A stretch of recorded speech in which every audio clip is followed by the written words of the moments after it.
conductors of heat and electricity. Hello everyone, I hope that you're all doing better than good. Welcome to the new episode of Science sa Kalam podcast. Have you ever wondered how electricity travels through electrical wires? Or how come that the tip of the metal becomes hotter when in fact it's not directly exposed to heat or something that is hot?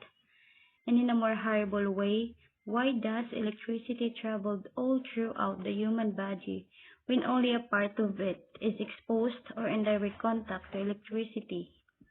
Are you curious or excited to know the answers to these questions? If you are, then you're impeccably in the right place. Because in this episode of Science sa Kalam, we'll be exploring and discussing various conductors of heat and electricity. Before we unfold the principles and mysteries of these conductors, let's first define and be familiar with the terms heat and electricity. Let's start with heat.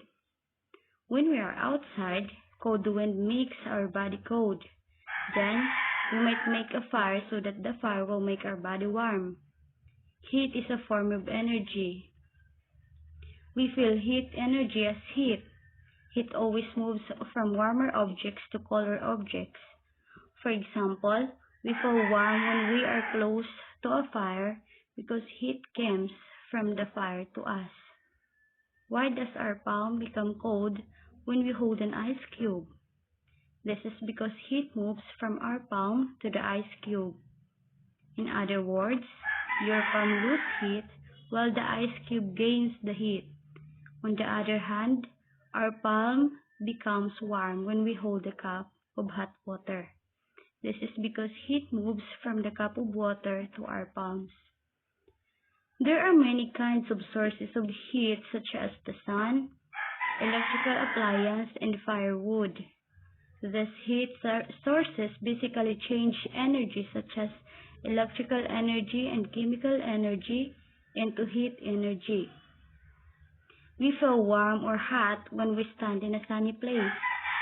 This is because the sun gives off heat energy. When we cook food, we might use an electrical cooker. It can produce heat by changing electrical energy into heat energy. When we rub our hands together, they get warm. This is because friction between the two hands produces heat energy. We use heat for many purposes in daily lives. Heat is used to warm your body on a cold morning. Heat can make things warm. Heat is used to cook food such as boiling water and frying eggs. When a lot of heat is added, even metal will melt. In a car factory, heat is used to melt metal so that it can be shaped to build cars. At a thermal power plant, heat is used to generate electricity which is used in our daily lives. At this time, I assume that you're already familiar with heat. Let's now move on then to electricity. Have you ever thought about how much we depend on electricity? Electricity is a form of energy that runs computers, appliances, and radios. Electricity lights our homes, schools, and office buildings. Without it, our world would be a much different place. In fact, before electricity was discovered, people mainly used fire to cook and to provide light and heat. Electricity is the flow of electrical power or charge. It is a secondary energy source, which means that we get it from the conversion of other sources of energy, like coal, natural gas, oil, nuclear power, and other natural sources, which are called primary sources.